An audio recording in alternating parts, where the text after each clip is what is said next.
Trucker Dump for January 23rd, 2011. Episode 62, E-Logs, A Second Look.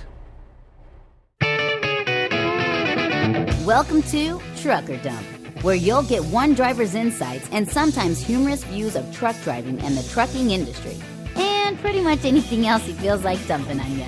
This podcast is brought to you by AboutTruckDriving.com. Resources to help you understand the world of truck driving through the use of stories and a pathetic attempt at humor. Hey there, kiddos. Todd McCann here. Well, no surprise here on the subject of today's podcast. I figured once I got them, they'd get my attention for a while. For once, I'm not all that happy that I'm right. So let's get on with my continuing saga with E-Logs, A Second Look, which is actually my third post about E-Logs. Math has never been my strong subject. Well, I knew it'd happen sooner or later.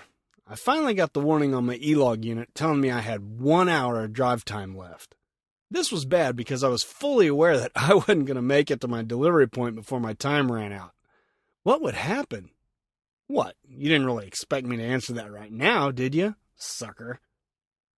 If you want to get caught up with my ongoing journey with E-Logs, check out Fear and Loathing of Electronic Logs, where I speculate about my fears of E-Logs long before I had them. Next up was my last podcast, E-Logs, My First Impression, which was written after I'd been using E-Logs for a few days. Fast forward to this post. I've now been using the system for a little over 3 weeks. As I've already said more times than Angelina has returned from overseas with a new baby on her hip, it's clear to me that E-Logs can be as good or as bad as the company makes them. Guys like my Twitter friends, Dean0806, Droid Trucker, and Darkstaff don't have the same issues that I have with mine. Perhaps it's because my company is aspiring to be as flexible as those open-minded fellows in the Gestapo. As seen in my last podcast, one of my first and biggest concerns has already reared its butt-ugly head. Twice. Or 3 times, depending on how you look at it. As I arrived at the gate to a shipper, I was expecting the E-Log system to sense where I was and ask me if I wanted to show arriving there. It didn't. Our trainer had warned us this might happen every now and then. No biggie, I just manually entered my arrival and changed my duty status to on duty. Now I don't know about you other drivers, but when I'm only dropping one trailer and grabbing another, I can be in and out of there faster than a bunny rabbit can copulate. Since my company requires me to show 15 minutes at every customer, I've gotten in the habit of going to the on-duty line as soon as I arrive. I usually still end up sitting around for a few minutes while my E-Log catches up with me. This brings up a point of contention. If dropping and hooking a trailer and fueling are both considered on-duty work, why is it okay for me to show my actual time when I'm fueling, but I have to show 15 full minutes on my E-Logs when I'm at a customer? I'd be curious to know if this is a DOT rule or just another case of my E-Logs being set up crappier than a daycare's diaper genie. You drivers with E-Logs, let me know how yours are set up. I'm guessing I'm not going to like what I hear. So back to my drop and hook. I'm at a fairly large warehouse. It's not gargantuan, but my trailer is on the far side of the building. As I mentioned in the last podcast, our system is set to automatically put you on the driving line after you go 1/2 mile. If you remember, I thought that my system was still set at 1 mile. That was the previous setup. But I was as wrong as a mustard sundae. It's a 1/2 mile for sure. Anyway, I made it halfway around before the system automatically moved me to the driving line. Okay, in reality, it asked me if it's okay to put me on the driving line. Well, of course it's not okay, you hunk of junk e-crap machine. But there's only one option, and that says okay. Even if I don't hit the OK button, it puts me on the driving line anyway. I drove on, hooked up my trailer, and waited until my retarded mandatory 15 minutes were up. Now I had known this was going to happen sooner or later, so I took the opportunity to test something on the way back to the guard shack. One of my Twitter friends, sorry, can't remember which one. It was either Darkstaff or Droid Trucker, I'm sure of that. Anyway, they suggested I try to stop before I got the warning, pull the brake for a few minutes, set myself back to on duty, and then take off again. I tried it, and it worked after I had sat still for a few minutes. Still, what a pain. So there was the first time it happened. The second and third time I got nabbed happened a few nights later. Because these two happened in the middle of a 10-hour break, they had the potential to be much more costly if things didn't work as planned. I was told to wait for a dock, so being the seasoned trucker that I am, I went onto the sleeper berth line. You never know how long it's going to take you, and you may as well get your brake started. Good thing I did, because it was 4 hours later when I finally got a dock. As fate would have it, my dock was on the far side of the building again. While my e-log still showed me being in the bunk, I got about 3/4 of the way to the dock before my beloved e-log unit dropped me down to the driving line. I ignored it, docked the trailer, and put myself back on the sleeper berth line. When I was unloaded, I drove back to the front office, which, of course, nabbed me for the third time. Even though this movement to and from the dock broke up my 10-hour break, I wasn't too worried about it. Our trainer had told us situations like this would pop up now and then, and that the safety department would be happy to fix it, providing, of course, that they could verify all this moving around had taken place on site. But here's where I goofed. I had moved while my e-log showed me in the bunk, which, of course, is physically impossible unless your name is Shaq. Safety said I should have moved to the off-duty line to move my truck to the dock. I hadn't known this, so I asked if they'd change it anyway. They did, but only reluctantly and with a mini lecture. So lesson learned there. So, back to my original fear. You know, the one I teased you about in the beginning? I was almost to the customer, but time was counting down. My e-log unit beeped at me again at the 30-minute mark, the 15-minute mark, and started beeping at me every minute starting at the 5-minute mark. The countdown dropped to 1 minute when I was still 5 miles away from the customer. What was going to happen? I had heard that the unit would beep constantly until you managed to pull over.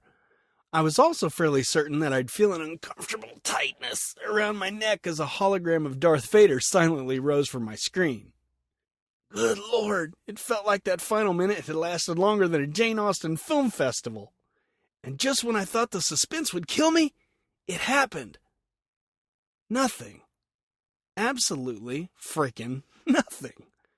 The counter read 00 minutes. That was it. No beeping, no flashing lights. Not even one Vader sighting. I gotta admit, I was a little disappointed. Guess I'll have to try it again soon. You know, strictly for experimental purposes. I've got lots more to say about e-logs, but I'll do so in some future blog posts. For now, I'll just say that I hate the half-mile limit. If they'd only boost it back up to 1 mile, the majority of these false starts could be avoided. When I asked safety about this, they said they had received about 10 times the reports when it was set at 1 mile. Since each report had to be examined by a real-live person, it was more efficient to field the few calls that were coming in. And that is precisely why I'm telling every driver I see to call into safety every time their system screws them, even if it's for only 1 minute. Heck, you never know when you'll need an extra minute or two. Last time I went home, I pulled in with 2 minutes to spare.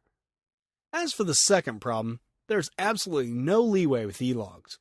On paper logs, if I was going to get to a customer a few minutes after my time was up, I just took my time because I knew a few minutes could be accounted for. Heck, I could even make 15 minutes over work. Now if I pull in at the 11-hour and 15-second mark, I'll be given a log violation, which goes against my CSA rating. Of course, it'll go against the company's too, but I find myself not really caring about that. That's good for the company's reputation, right? I can tell you one thing. I'm a different driver when that clock is ticking down on me. I've talked to other drivers who say the same thing. I try not to care about the load and the customers, but I guess the fact that I do is now considered a flaw in my character. I find myself doing 65 mile an hour on 55 mile an hour back roads, taking exit ramps a bit too fast, and shifting gears like I'm trying out for a spot on a Formula One team. None of this is good, and I'm a smart enough driver to know it. I've just got to convince myself that the load isn't as important as my driving record or my life. In other words, I have to learn to fail at one aspect of my job in order to excel at the other. Gee, that should bring my job satisfaction level to an all-time high.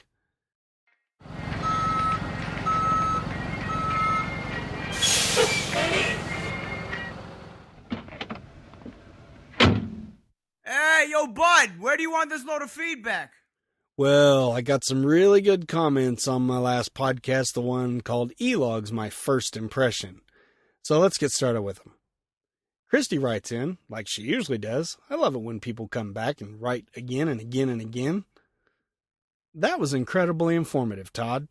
I had wondered exactly how these new e-logs are going to work, and I know that it's only a matter of time before my company switches over to them. Some drivers claim they gain more driving time, but in your case, you lose precious time. Every minute has to count in our profession anymore, mainly because of the idiots who keep making us jump through hoops and who are driving us closer to starvation every day. Every little thing now falls down on the driver's shoulders, and I blogged about being between a rock and a hard place a couple of years ago. I surely wish you the best, but if you find you're losing money and are getting log violations for simply trying to fit the round peg into the square hole, I hope that you go to the truckers' boards and forums and share what you're experiencing with your particular company. I think if enough companies start getting bad DAC reports from their drivers, eventually they'll have to change their tactics if they want anyone of quality to drive for them. Please keep sharing these experiences with us. This way, many of us won't be too surprised or blindsided when it happens to us. I wish you and the evil overlord a happy new year. Well, thanks, Christy, and thanks for your comment. You know I'll keep sharing my experiences with e-logs. There's no doubt I'm going to need to vent. Like the first time I don't make it home because I hit my 70-hour mark 100 miles from my house. Or the first time I have to take one of those 17-and-a-half-hour breaks like I talked about in the article. I think you're right about every company eventually going to e-logs. My safety director said as much when I met with him. I think the drivers will eventually stop asking if the carrier has e-logs. The new question will be, how lenient are the e-logs? Tracy Lynn wrote in and said, another good post, Todd. You're absolutely right. There needs to be a lot of changes made in the industry to make it work. Do I think it'll happen? Sadly, no. DOT couldn't care less. Shippers and receivers have nothing to lose because they know that DOT doesn't give a crap. Once again, that leaves the trucker out there dangling alone in the wind. If anyone can figure this out, it'll be you. Go get 'em, big dog. Well, Tracy Lynn, I'm glad you think I'm up for the job. Unfortunately, I don't think the drivers are really going to have that much say-so in the transition from paper to e-logs. Drivers have been saying for years that the hours of service rules would work much better if the shippers and receivers would get their crap together. But has it changed anything? When I spoke to my company safety director, he said it was ultimately going to be up to the carriers and the government agencies to crack down on the shippers and receivers. They're going to have to be shown how their inefficiencies are affecting trucking safety. He said he had a meeting with one of the big three automakers and presented them with some facts that really left them thinking. I believe he did it too. I know for a fact that my company has dropped major customers due to their inconsideration for a driver's time. Those customers eventually come crawling back after getting their act together. Hopefully, my company will be doing it again as many times as necessary. And let's hope that the other carriers step up too. God knows we can't count on the government boys to get the job done. Droid Trucker says, I guess I'll let him comment, even though he's a droid guy. He says, you're definitely right about it depends on how the carrier sets up the parameters of the e-log. I think my company did a pretty fair job on the big picture of what type customers we have and the appointment times they give versus parking situations and being able to make on-time delivery with the setup. We can park close to the receiver starting our 10-hour break. When appointment time comes, we can start the truck and move at 1.9 miles without resetting it. If you have the gumption, no idea if this is a word, to stop the truck at 1.9 miles and hit the button to go from sleeper to off-duty, then you can go another 1.9 miles. Rinse and repeat until no longer needed. Once in the dock or where you had to go, you can then edit it all back to sleeper time. We can edit anything except drive time. Another feature that can be used is Line 5 off-duty driving. We can use this anytime we aren't under a load and it doesn't count against our clock. Sometimes you may decide you need to use it in a dire emergency, even if under a load. Well, Droid Trucker, what a great comment. I love it when truckers who have hands-on experience pipe in to help explain how things work. And you're so right about the determining factor being how each company sets up their e-logs. I'd love it if I could rinse and repeat every 1.9 miles to get the job done. Our e-logs aren't set up that way. And to go back and edit them would be sweet too. We can't edit anything. Only the safety department can edit our logs, and I somehow doubt they're going to be much help to a driver. We also have the Line 5 on-duty PC, that's personal conveyance. But we've been warned and people have gotten log violations over using it while under a load. If we want to use it because of a long wait to get a dock, we first have to get permission to drop the trailer on the customer's property and bobtail off-site. If we're empty, we can use it anytime. It's a nice feature to have, but it's not very flexible, at least not with my company anyway. Thanks again for the informative comment. And by the way, gumption is a word. Well done. Another steady commenter, Lisa Nowak, says, "From how you've described it, it sounds like it's only a matter of time before the current rules start costing the company money. That's when things will change. They could probably care less that they're expecting you to break state and federal laws, not to mention the laws of physics, but they won't stand for these inconveniences eating into their profits." Well, Lisa, it's the shippers and receivers who are going to have to get their act together. Right now, they certainly don't care about us truckers' time or what we have to do to deliver the load on time. Carriers, on the other hand, have to care.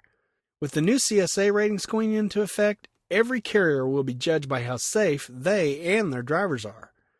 That's why I say it's up to the carriers to force the shippers and receivers' hand. Take now, for instance. I've been sitting here for 5.5 hours and still haven't been loaded. The carriers are going to have to start consistently charging the customers for these detention times. I certainly can't do it. A new commenter, Lapazleo, hope I got that right, says, "As usual, another knee-jerk reaction to a major problem. I'll be leaving a 25-year driving career partly due to e-logs. Did any of these desk jockeys ever think to ask an actual driver what might be a solution?" Well, Leo, you got that right, brother. Too many regulations are put in place as knee-jerk reactions to fix something that someone perceives to be a problem. And you're not the first 25-year veteran that I've heard say the same thing about quitting.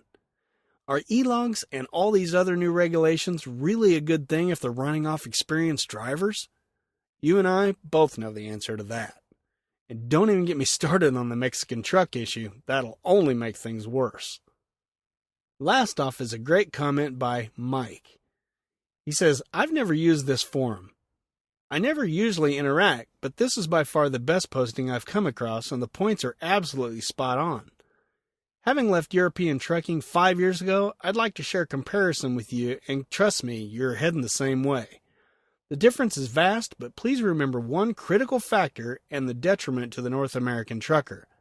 Pay by the hours versus pay by the miles.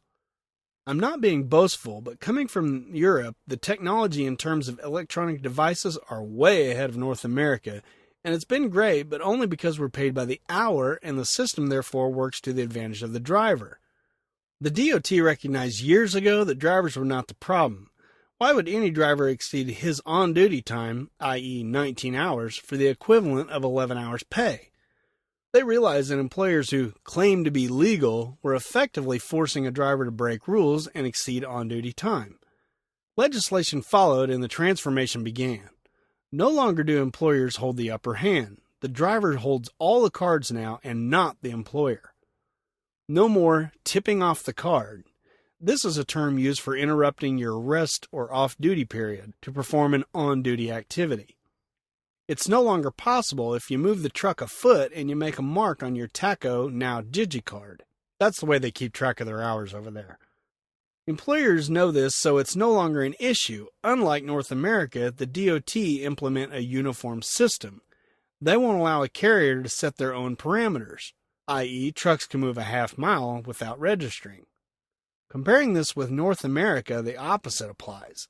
Suddenly 11 hours drive, 14 hours on duty, and a 70-hour cycle becomes critical, and you need to stretch your hours in order to fit as many miles in as possible. North American carriers are extremely sneaky. They want their cake and eat it too. Individual carriers are able to set their own parameters in terms of their satellite system, i.e. the truck moves 500 feet and records nothing. Quite convenient for when they need a driver to wake up after 3 hours into his sleeper cycle, put it in a dock, deliver, and then go back to bed. Good luck, he says.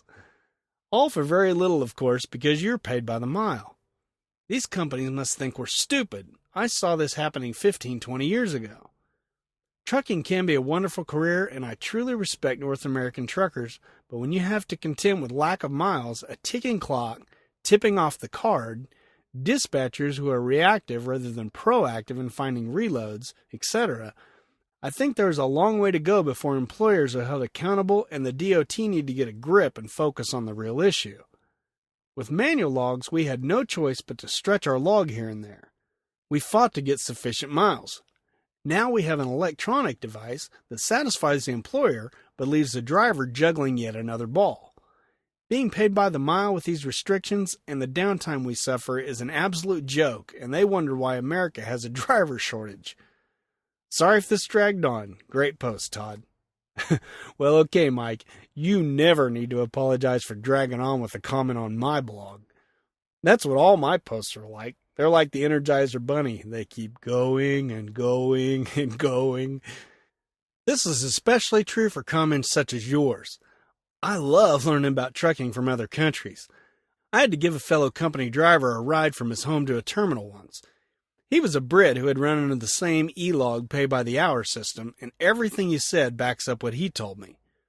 I think most truckers here in the States would love to get paid by the mile, but I'm guessing you're right that it's the last thing the carriers want. They've got us drivers by the gonads right now, so why would they want to change things? Heck, most of them are still using the antiquated household mover's guide to make sure we don't get paid all the miles we actually drive. My only fear would be that they'd set the hourly pay too low. I'm sensing a blog post about this subject soon. Thanks for giving us American truckers a glimpse into what life could be like for us one day.